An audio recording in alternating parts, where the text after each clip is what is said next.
বারাসতে সকাল থেকেই এক নাগাড়ে বৃষ্টি, এর ফলে জলমগ্ন হয়ে পড়েছে একাধিক ওয়ার্ড এবং সেই জল কখন নামবে সেই বিষয়ে এখনো পর্যন্ত কিন্তু কোনো স্পষ্ট বার্তা প্রশাসনের পক্ষ থেকে পাওয়া যাচ্ছে না। সব মিলে কি পরিস্থিতি, বারাসত থেকেই আমাদের প্রতিনিধি সরাসরি রয়েছেন জিয়াউল আলম, কথা বলবো জিয়াউলের সঙ্গে। জিয়াউল, এখন কি ছবি ধরা পড়ছে? পাশাপাশি ভারী বৃষ্টির পূর্বাভাস রয়েছে আগামীকালও, এখনো বৃষ্টি চলছে, সব মিলিয়ে প্রশাসনের পক্ষ থেকে বা কি বলা হচ্ছে?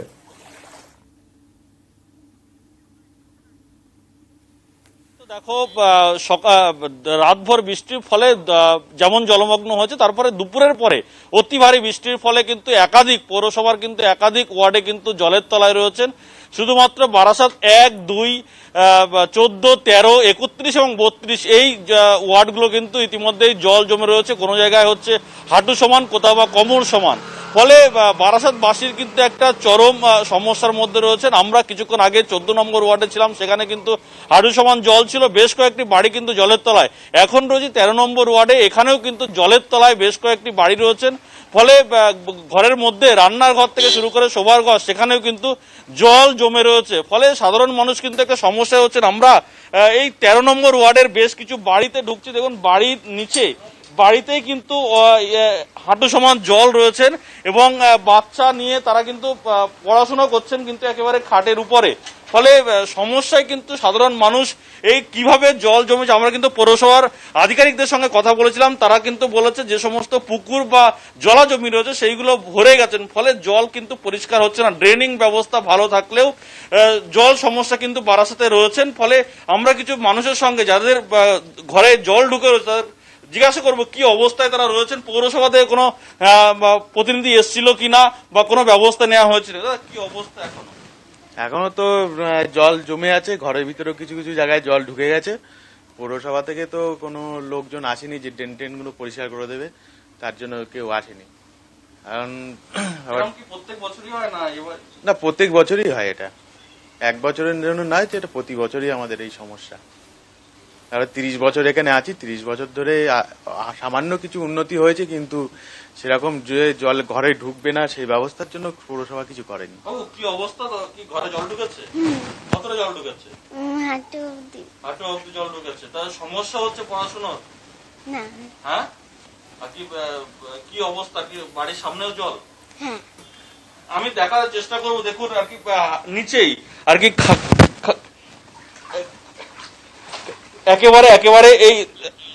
একেবারে সাইকেল থেকে শুরু করে ঘরের খাট পর্যন্ত কিন্তু জলের তলায়। ফলে চরম সমস্যা। আমরা একটু ঘরে দেখানোর চেষ্টা করবো। এখানেও কিন্তু এই ঠাকুর ঘর, এখানেও কিন্তু জল, এই দেখুন, এবং ঠাকুর ঘরেও কিন্তু জল রয়েছেন, ঠাকুর ঘর সেখানেও কিন্তু জলের তলায়। ফলে সাধারণ মানুষ কিন্তু খুব সমস্যার মধ্যে রয়েছেন। পৌরসভা থেকে কিন্তু এখনো কোনো ব্যবস্থা নেওয়া হয়নি। একেবারে দুর্বিষহ ছবি যেটা দেখা যাচ্ছে, এবং এই মুহূর্তে যা পরিস্থিতি, সবারই স্বাস্থ্য সম্পর্কে সচেতন থাকা উচিত। সেই জায়গায় ঘরের মধ্যে যেভাবে নোংরা জল ঢুকে গিয়েছে, খুব স্বাভাবিকভাবে দুশ্চিন্তা বেড়েছে। মোট 200টি বাড়ির কাছাকাছি জল ঢুকে গিয়েছে বলেই জানা যাচ্ছে।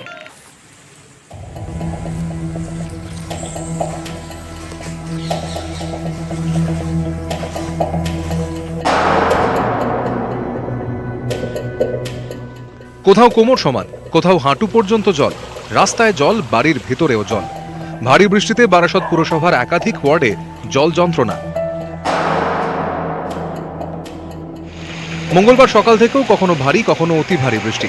বারাসতের 1, 14, 31 এবং 32 নম্বর ওয়ার্ড জলমগ্ন। এই ওয়ার্ডগুলি ছাড়াও পুরসভার একাধিক এলাকা জলে থই থই। কাঁচা পাকা মিলিয়ে অন্তত 200টি বাড়িতে জল ঢুকেছে। ভুক্তভোগীদের দাবি, লকডাউনের জেরে নিয়মিত নিকাশি নালা সংস্কার হয়নি, তার জেরেই এভাবে ঘরে ঢুকেছে জল। এই বাড়িতে কিন্তু ইতিমধ্যেই আমি নেমেছি, প্রায় হাঁটু সমান জল, প্রায় ঘরের মধ্যে জল রয়েছেন। আমরা ভিতরে যাব, ভিতরে কিন্তু রান্নার ঘর থেকে শুরু করে শোবার ঘর সবটাই কিন্তু জলের তলায়। ফলে একেবারে খাটের উপরে ছাড়া কোনো রকম কিন্তু থাকার কোনো উপায় নেই। বাড়ির ভিতরে জল ঢুকে? হ্যাঁ, সবার মোটামুটি দেখেন সব বাড়ি জল হয়ে গেছে। কতটা অসুবিধা হচ্ছে? ভালো অসুবিধা হচ্ছে, এতটা পথ যেতে এইভাবে। এত জল জমতো না, ভীষণ অসুবিধাও হয় এই জলের জন্য। ড্রেনের ব্যবস্থা নিলে জল তো নেমে যেত, এত জমতো না। বারাসত পুরসভার প্রশাসকের বক্তব্য, ভারী বৃষ্টির জন্যই একাধিক পুরো এলাকায় জল জমেছে, বৃষ্টি কমলেই জল নেমে যাবে।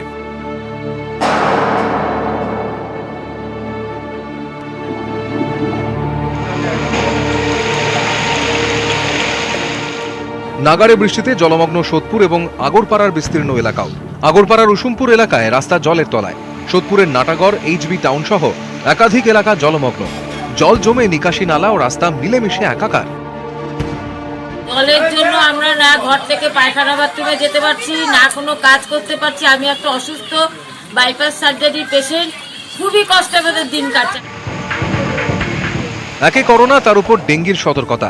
এর মাঝেই রাস্তা নর্দমার জল একেবারে ঘরে, যার জেরে ভোগান্তি চরমে। বারাসত থেকে জিয়াউল আলম ও সোদপুর থেকে অরুণ ঘোষ, নিউজ 18 বাংলা। কলকাতা সহ দক্ষিণবঙ্গের বিভিন্ন জেলায় বৃষ্টি আজ সকালবেলা থেকে। বুধেও ভারী বৃষ্টির পূর্বাভাস রয়েছে। দক্ষিণে বৃষ্টি হলেও খটখটে দার্জিলিং, কালিম্পং, একেবারে স্পষ্ট কাঞ্চনজঙ্ঘা।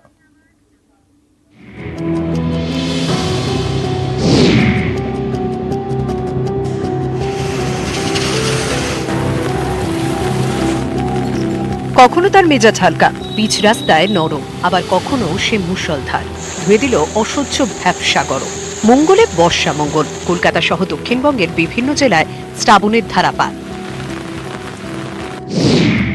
গাঙ্গেয় পশ্চিমবঙ্গ ও বাংলাদেশ উপকূল সংলগ্ন উত্তর বঙ্গোপসাগরে নিম্নচাপের প্রভাবেই দক্ষিণবঙ্গে বৃষ্টি। বুধবার কলকাতা, 2 চব্বিশ পরগনা, 2 মেদিনীপুর, হাওড়া, হুগলি, পূর্ব বর্ধমান ও ঝাড়গ্রামে অতি ভারী বৃষ্টি হতে পারে।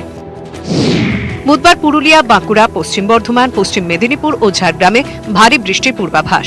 বুধবার পর্যন্ত মৎস্যজীবীদের সমুদ্রে যেতে নিষেধাজ্ঞা জারি করা হয়েছে।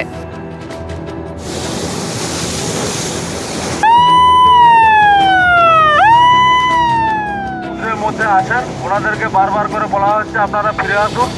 সমুদ্রে স্নানে নামতে বাধা দেওয়া হচ্ছে।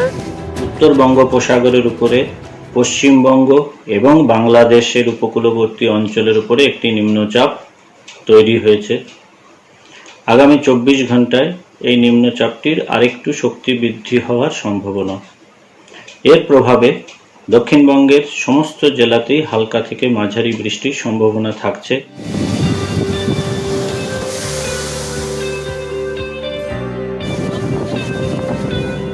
বৃষ্টি হলেও বাতাসে আর্দ্রতার পরিমাণ বেশি থাকায় অস্বস্তি এখনই কমবে না। দক্ষিণে এদিন বৃষ্টি দিন।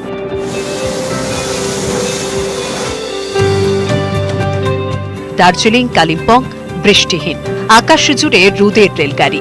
রেলগাড়িতে চেপে ঘুমন্ত বুদ্ধের সঙ্গে দেখা। মেঘ আড়মোড়া ভাঙতেই কাঞ্চনজঙ্ঘার ডাকাডাকি। নিউজ 18 বাংলা। উত্তরবঙ্গে কয়েকদিনের অতিবৃষ্টি। সেই সময় দক্ষিণবঙ্গে ততটা সদয় ছিলেন না বরুণদেব। প্রয়োজনের তুলনায় বৃষ্টি কম হয়েছিল। পশ্চিম মেদিনীপুর জেলা জুড়ে আমন ধান চাষের সময় কিন্তু বৃষ্টি কম হওয়ায় শুকিয়ে যায় ধানের গাছ। নতুন চারাও রোপণ করা যাচ্ছে না। দুশ্চিন্তায় কৃষকরা। অধিকাংশ ক্যানেলে জল পৌঁছে গিয়েছে, আশ্বাস দিচ্ছে জেলা প্রশাসন।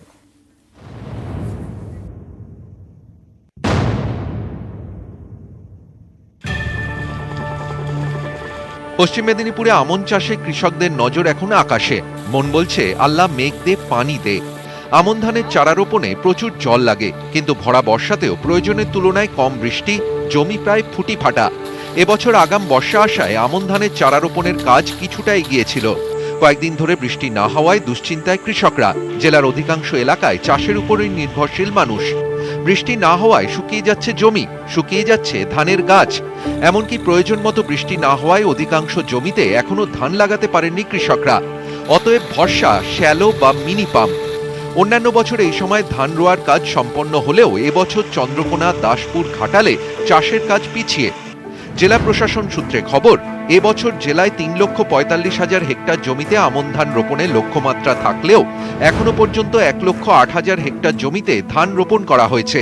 কৃষকদের দাবি, পাম্পের জলে চাষ করতে হলে আর্থিক সংকট দেখা দিতে পারে। ভগবানের মার, ঈশ্বরের মার, এইভাবে বেঁচে আছি। আগে তিল, ধান 1 লাখ টাকার ফসল আমার চলে গেছে। সেই নিয়ে এখনো কষ্ট করে দেনা করে বইয়ের কিছু গয়না ছিল, সেটা বাঁধা দিয়ে আমরা এখন এই চাষ করছি। তাতেও জলের সমস্যা। তাতেও জলের সমস্যা। আকাশে না জল হলে কি হবে? সব জায়গায় তো আবার মিনিও নাই, কোথাও কোথাও আবার চাষই করতে পারা যাচ্ছে না। কোনো রকমে সেই একটা করে অনেক দূর থেকে জল দিয়ে নিয়ে চাষ করতে হচ্ছে। ডাঙ্গা এলাকাগুলো, ডাঙ্গা এলাকাতে আমার মধ্যে ভূত হয়ে গেছে, কোনো চাষই হচ্ছে না। তাহলে আমাদের চলবে কি করে সংসার এইভাবে? পশ্চিম মেদিনীপুর জেলা পরিষদের দাবি, চন্দ্রকোনায় একটু জলসংকট দেখা দিলেও অধিকাংশ জায়গায় সেচ দপ্তরের ক্যানেলে জল পৌঁছে গেছে। আমাদের অলরেডি অনিকেট খালেও জল ছেড়ে দেওয়া হয়েছে, কংসাবতী খালেও জল ছাড়া হয়েছে, সমস্ত মিনি চালু আছে, সব জায়গায় আমাদের কৃষি সেচের জন্য যা যা ব্যবস্থা নেওয়ার করা হয়েছে। এবার বৃষ্টির জলের জন্য অপেক্ষা তো করতেই হবে, আমন ধানটা যেহেতু বৃষ্টির উপর নির্ভরশীল। আমন বাঁচাতে অবিলম্বে প্রয়োজন জল, তাই আকাশে মেঘ জমলেই আশায় বুক বাঁধছেন চাষিরা। পশ্চিম মেদিনীপুর থেকে সুকান্ত চক্রবর্তী, নিউজ 18 বাংলা। মাঝরাতে আগুন, 7 ঘন্টায় ভস্মীভূত 100-রও বেশি দোকান। বারুইপুর কাছারি বাজারে ব্যবসায়ীদের অনুমান 30 কোটি টাকার ক্ষতি হয়েছে। দমকলের অনুমান শর্ট সার্কিট থেকেই এত বড় বিপর্যয়।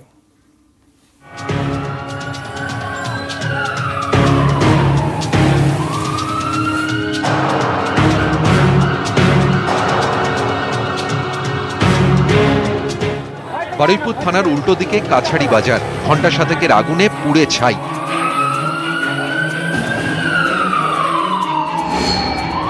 সূত্রের খবর, রাত 1টায় আগুন প্রথমে নজরে আসে। বেশিরভাগই জামা কাপড়ের গুদাম, পোশাকের দোকান, দাহ্যে ঠাসা। মুহূর্তেই দাউ দাউ করে জ্বলতে থাকে বাজার। ঘিঞ্জি এলাকা, গলি ঘুজি। আগুনের উৎস খুঁজে বের করতে সমস্যা হয়। একে একে দমকলের 11টি ইঞ্জিন পৌঁছয়। বাজারে কোনো অগ্নি নির্বাপন ব্যবস্থা নেই, আশেপাশে নেই কোনো জলাশয়। আগুন নেভাতে হিমশিম দমকল কর্মীরা বারুইপুর থানা থেকে জলের ব্যবস্থা করেন। ঘণ্টা 7 পর নিয়ন্ত্রণে আসে আগুন, ততক্ষণে পুড়ে ছাই অধিকাংশ দোকান। ব্যবসায়ীদের দাবি, প্রায় 130টি দোকান ক্ষতিগ্রস্ত, ক্ষতি হয়েছে প্রায় 30 কোটি টাকার। দমকলের অনুমান শর্ট সার্কিট থেকেই আগুন লাগে। ম্যাক্সিমামই কাপড়ের দোকান, ইমিটেশন দোকান, তার সাথে আরো আদার্স অনেক দোকান ছিল আর কি। এখানে জলের খুব ক্রাইসিস, কোথাও জল পাওয়া যাচ্ছে না, অনেক দূর থেকে জল রিলে করে আনা হচ্ছে। কাছারি বাজারের ব্যবসায়ীদের অভিযোগ, রাত 1টা নাগাদ আগুন দেখেন নাইট গার্ড, কিন্তু ব্যবসায়ীদের খবর দেওয়া হয় রাত 2টো নাগাদ। ব্যবসায়ীদের প্রশ্ন, কেন 1 ঘন্টা পর জানানো হলো? থানায় গেছি আমরা বলছি জল দেন, আমাদের সব শেষ হয়ে গেল, ইঞ্জিনের জল শেষ হয়েছে, আমরা সব শেষ। আমার দোকানদারদের, আমাদের সদস্য ভাইদের সব শেষ। আজকে কি করে খাবে, কি করে ব্যবসা করবে, আমি মাথায় এখন কাজ করছে না, বুঝতেও পারছি না। ঘটনাস্থলে যান বারুইপুর পশ্চিমের বিধায়ক বিমান বন্দ্যোপাধ্যায়। রাজ্য সরকারের সহযোগিতা তো দরকার, এইটা পৌরসভার পক্ষে একা করা এটা সম্ভব নেই। মার্কেট কমপ্লেক্সটা কিছুটা হয়তো বিলম্ব হতে পারে রাত্রিবেলার জন্য, কিন্তু ওরা অত্যন্ত দ্রুততার সঙ্গে কাজ করেছেন। ঘটনাস্থলে যান বারুইপুর পুলিশ জেলার সুপার রশিদ মুনির খান, গিয়েছিলেন সিপিএম নেতা সুজন চক্রবর্তী। বাম পরিষদীয় দলনেতাকে ঘিরে সাময়িক উত্তেজনা ছড়ায়। হয় শর্ট সার্কিট নয় নাশকতা, লোকের মধ্যে এখানকার কথা হচ্ছে যে ওই সময় শর্ট সার্কিট হবার কথা না, কারণ লোডশেডিং ছিল। ফরেনসিক তদন্ত করে প্রকৃত তথ্যটা প্রশাসনকে খুঁজে বার করতে হবে। 7 ঘন্টায় বাজার ভস্মীভূত, ধ্বংসস্তূপ, ছাইয়ের আড়ালে পকেট ফায়ার। ব্যবসায়ীদের সব হারানোর চিহ্ন, এখানে ওখানে পোড়া কাপড়ের দাই।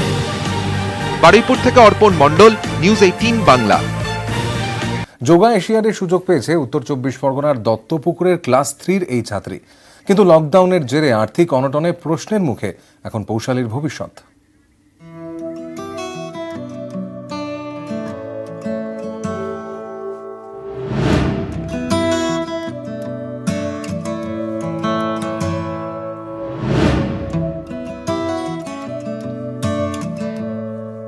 স্বপ্ন আর বাস্তবের মাঝে অন্তরায় সেই অর্থ।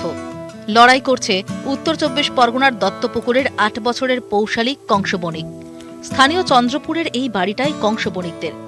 এই বাড়ির মেয়ে পৌশালী এবার সুযোগ পেয়েছে যোগা এশিয়াডে।